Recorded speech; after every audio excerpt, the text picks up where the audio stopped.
Okay, I'm with Susan Lindauer today, March 21st, and we are going to talk about the timeline of her work and when people were notified. So we're going to start in December of 1998. Weapons inspections were pulled out of Iraq. The inspectors were pulled away. So that's our starting point. So tell us what happened after that. Okay. Publicly, the world knows that the weapons inspectors were pulled out of Iraq in December of '98. What the world does not know is the Iraqis indicated a willingness to resume weapons inspections in the last year of the Clinton administration, 2000. It was very important that in August of 2000, two German pilots, who remain anonymous to this day, made a personal decision to run the blockade on Baghdad and to carry medical supplies, doctors and nurses, humanitarian aid into Baghdad in violation of the no-fly zone. And they essentially, the European activists declared that the sanctions were null and void because of the Geneva Conventions of War that prohibit the collective targeting of civilians and the destruction of civilian infrastructure. This brave, courageous, frankly, long overdue response from the public and a refusal to tolerate this any longer, the sanctions any longer, showed the CIA that the sanctions were going to fall. The international loathing of the genocide in Baghdad was so intense, so powerful, that there was no way for the US policy to continue. And at that point, the CIA realized that the United States was going to have to find a different way to take control of the situation in post-sanctions Iraq. At the same time, the Iraqis saw that the Iraqis heard the message time and again from friends on the United Nations Security Council, such as Malaysia and Tunisia and Yemen and, not Tunisia, Malaysia, Yemen and Syria, that they would have to resume weapons inspections if they were going to end the sanctions. Even their friends were telling them that they had to prove they had no weapons of mass destruction.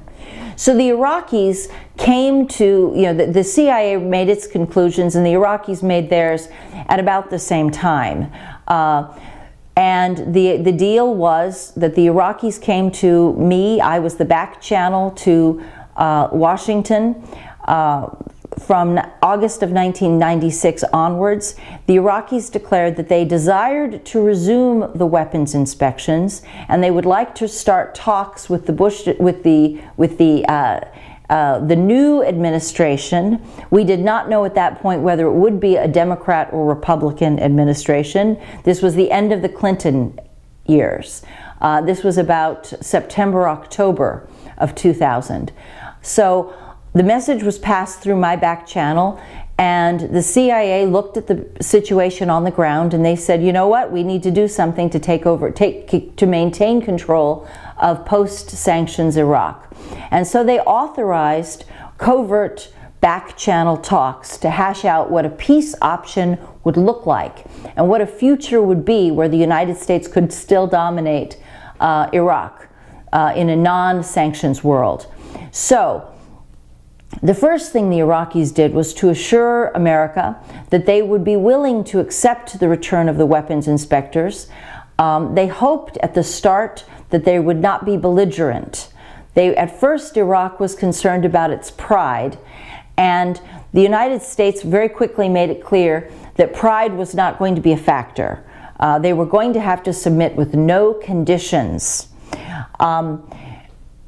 And so that's where the talks began. Iraq, we started off with a single goal, which was to resume the weapons inspections. Very quickly, we began to find that there was a lot of commonality and that Iraq was quite eager to contribute and participate. So the talks expanded to encompass several more areas, which I'll get to.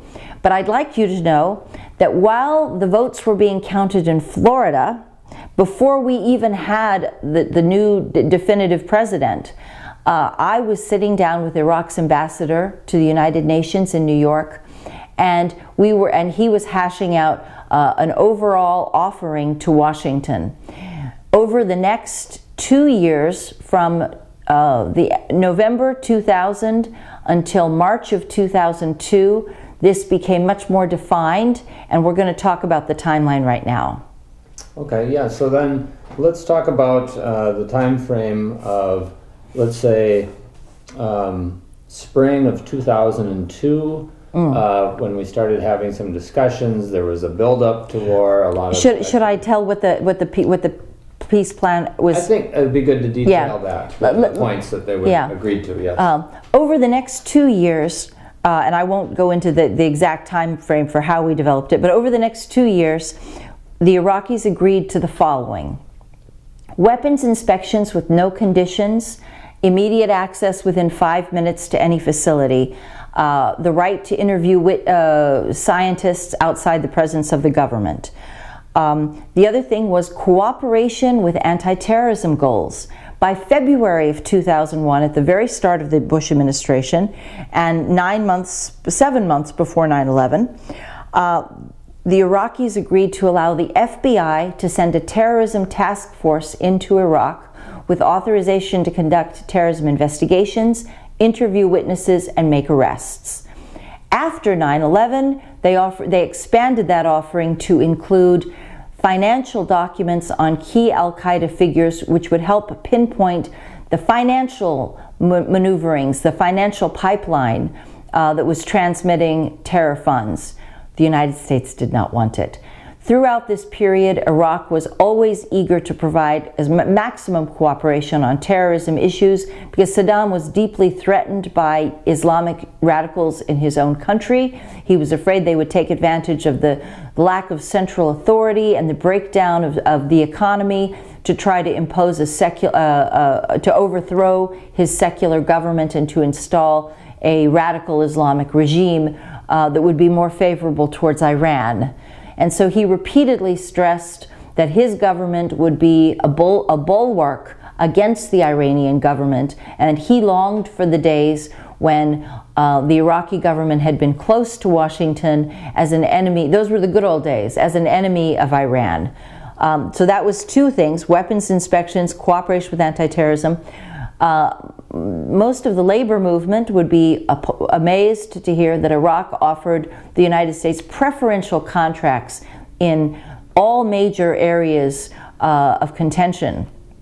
Oil production. The United States was promised maximum rights to oil contracts and oil development in the future after sanctions. Iraq promised to make a preference to purchase American oil equipment, to give preferential contracts to the U.S. for oil pipeline reconstruction, pumping stations. We would have made out like bandits on oil. There was never a reason. There was no need to go to war for oil because we could have had everything we wanted without firing a shot. However, in this scenario, the French and the Russians also had contracts. I believe China also had some contracts, and Iraq intended to honor all of its obligations to the international community. So what the United States saw was that they would be participating, and so would everyone else. And the United States, in the run-up to war, decided that they could steal the contracts from France and Russia and China, in addition to, and take over everything for the United States. The other things that Iraq offered were preferential contracts to the United States for health care, hospital equipment, and pharmaceuticals. We all know that Iraq's healthcare industry had been destroyed during sanctions. Iraq had previously performed the second heart transplant in the world, and now it had been reduced to absolute degradation after 13 years of sanctions. Illiteracy had been wiped out in a single generation. So Iraq wanted to create a system where they would have close relations with American hospitals, and there would be strong ties to American healthcare to help rebuild and retrain their staff so that they would rise to the highest level possible.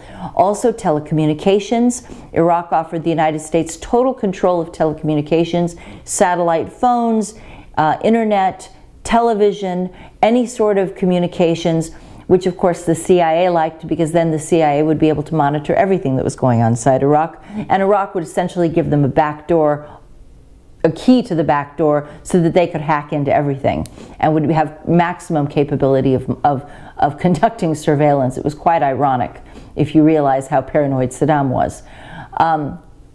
Also, Iraq promised to purchase 1 million American manufactured automobiles every year for 10 years. When I laughed when the diplomat told me that, the diplomat responded, "What, is 10 years not enough? We will make it 20 years." This would have been jobs for the Rust Belt, jobs for Michigan and Indiana.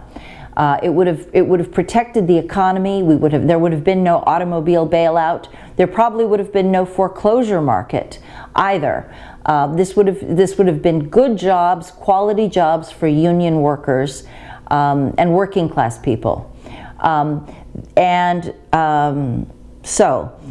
finally, there was one more thing. In March of 2002, much has been made about the desire for regime change. This is perhaps the greatest dishonesty of all. Most Americans would be appalled to know that in March of 2002, while I was having lunch in Baghdad at the Iraq Hunting Club, which was a hangout for spooks and the Mukhabarat, I had lunch with a senior executive on the Revolutionary Council, whom in videos I had seen him standing behind Saddam passing papers for his signature. And this man told me, he asked me the question, what if Saddam is not around? He said, Saddam might not even be there. And I thought, my God, that's treason. For anyone to plot the demise of a dictator who's got power for life, this individual is courting disaster. He could be sent to prison or killed, most likely. And he said, no, Saddam really wants to, Bill Clinton, what Saddam would like would be maybe to retire to a villa in Tikrit with a small contingent of Iraqi National Guard to watch over him, just like President Clinton has the Secret Service now that he is retired. And he would go off and he would just retire to the country and have his protection, security detail, and he would let the country go forward. Now, this was a remarkable thing, and I asked some more questions. Iraq was offering the following for Iraqi exiles: that they would be repatriated to the country, and they would reside in expanded embassy domiciles, expanded embassy compounds. The Iraqi government would just take over the houses in the neighborhood and just put everybody in there. No question of eminent domain there. But embassies are very important, because embassies, for all of you who don't know, are sovereign territory of the home country, and the Iraqi exiles would be protected by the Swiss, for example. Julian Assange is in the Ecuadorian embassy, and he's protected as if that is sovereign territory within the City of London. And he's protected by embassy security of Ecuador. The same thing would apply to the exiles, except they would have mobility. They would have the right, he said, to set up opposition headquarters, opposition newspapers, and to attend campaign events all over the country, protected by embassy security. And the whole point of the protection of embassy security is it's a nominal guard detail, but it guarantees that anybody who had hurt, it was a protection for the Iraqi exiles, stating that if anyone hurt those people or threatened them, it would be considered an act of war on the host country, and therefore they should feel safe and absolutely protected coming back to Iraq.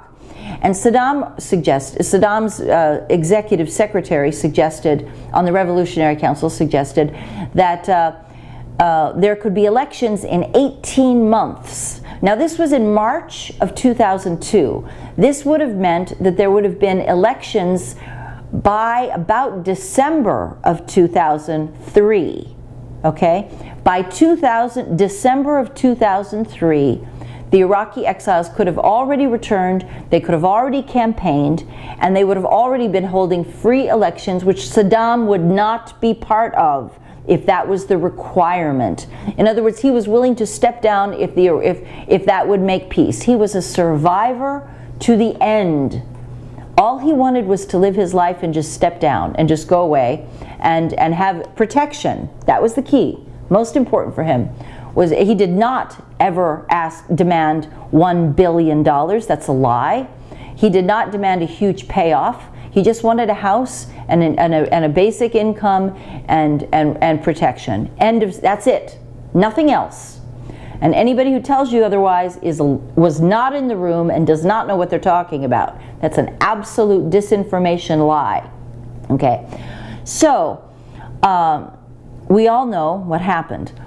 Now, okay, so that's quite an offer. That's quite a long list of things. Inspections, which we were saying that we need to get in there, so that sounded like that was going to happen. Saddam would not be in power. Good jobs, lots of activity for our economics.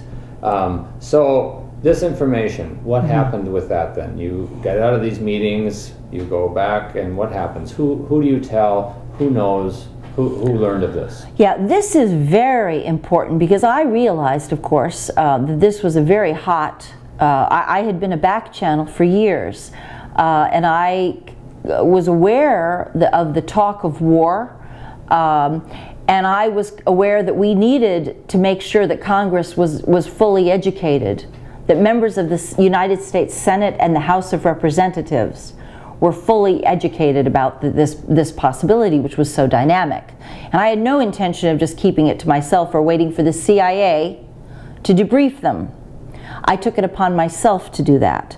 Now, my trip to Baghdad occurred at the very end of February and the first week of March of 2002, which is right when I returned. That's right before Iraq sent a delegation to the United Nations to hammer out the technical language for resuming the weapons inspections. So my trip to Iraq was the timing was very important. And when I came back, the first thing I did was I went to see Senator Carl Levin. And he had a staffer by the name of Jeremy. And the date was? The date was by about right before March 15th, 2002. Now this is a year before the war starts, okay? And the first person, Senator Carl Levin, represents Michigan. He represented the auto workers. He represented the economic, the labor force that was going to prosper, that was going to have jobs and money and housing, money to pay their mortgages and to pay their rents and to take care of their families. And we wanted to make sure, and he also, Senator Carl Levin, also was the ranking Democrat on the Senate Armed Services Committee. When I went into his office, his staffer Jeremy assured me that they had already received a debriefing about the peace offering. He said, yes, we are aware of this. And I said, and so I expanded on it, and I provided a more intensive debriefing of all the details of what it would include, including what I had just discovered about Saddam Hussein's apparent willingness to step down, which was quite a revelation, that we did not ever have to go to war for regime change. We just couldn't kill the man, but who cares? If he was going to step down, who cares? We were going to have an easy government. We were going to have Saddam Hussein all he wanted was to survive. We would have had a clean new government by December of 2003. So Carl Levin's office was... Carl Levin's was the first office notified by the middle of March. And also I went to Senator Paul Wellstone. Loved the man. But because he was a passionate peace activist and he had been reliably committed to peace, I wanted to make sure that his office was also one of the very first to hear this news, because I knew that we needed as much help as we could get. We needed to make sure that the peace community was notified and was supporting this. So this was also at what time? This was also in March of 2002, 1 year before the war. But I didn't stop there. I did have to stop for a few weeks. I did stop because I started a job with Congresswoman Zoe Lofgren of San Jose, California, a dreadful human being, if you want the truth. She should be thrown out. She is the ranking Democrat on the House Ethics Committee, and she uses her staff to get her batteries changed on her car, to pick up her dry cleaning. She spends almost no time with constituents. Most of her time is spent flying back and forth from California, and then she hangs out at her house, not wanting to be bothered by the people of San Jose. So I quickly realized that even though she was a Democrat, some Democrats were pretty useless, and I didn't even waste my time with her. I got out of her office after 8 weeks. So by March, April, by early May, I hit Capitol Hill hard, and I began going to all of the peace Senate Congress members. I went to Congresswoman Connie Morella, who was my congresswoman, and to give you an idea of how successful I think I was, she was one of the 6 Republicans who opposed the Bush authorization for war. And I do believe that it was because her staff had full knowledge, early knowledge of the of this peace option. We went to, oh God, there was a congressman from West Virginia who is a Lebanese, whose name is going to escape me until for the moment escapes me. Anyway, I began going all over the place. The Education for Peace in Iraq Center had 2 lobby days in early June. And I went to Senator Don Nichols' office to give a debriefing on Iraq's potential contribution to the Oklahoma City bombing and Iraq's efforts to contribute financial documents on Al-Qaeda. I also, to be perfectly honest with you, I asked the Education for Peace in Iraq Center to allow me to give a debriefing to the other lobbyists that day so that they would be educated about the peace offering, and they could go to their Congress members and say, hey, look, you don't have to go to war, there's another choice. And I regret to say that the peace community did not respond. I will not name names, but some of the big peace community people, we reached out to them and tried to bring them on, including some of the Catholic groups in Washington. And I tried to have a meeting with the Catholic groups in Washington to educate them about the peace option. Because I was a CIA asset, they said they didn't really want to hear from me. And they said that the United Nations only required Iraq to submit to weapons inspections, and it was unfair for Iraq to have to do anything beyond that, and they did not want to suggest that Iraq should be forced to oblige. My response to that was, well, Iraq is excited to do this. Iraq wants to do this. They're very much on board, and the whole idea should be to accomplish the peace initiative and to stop a war from breaking out. And that means you have to have an alternative. And if you will get on board with an alternative, we can do this. Okay? And I'm very disappointed in the peace community. I'll just say it. You didn't do as much as you could have done. Though I'm glad you went out and did the demonstrations.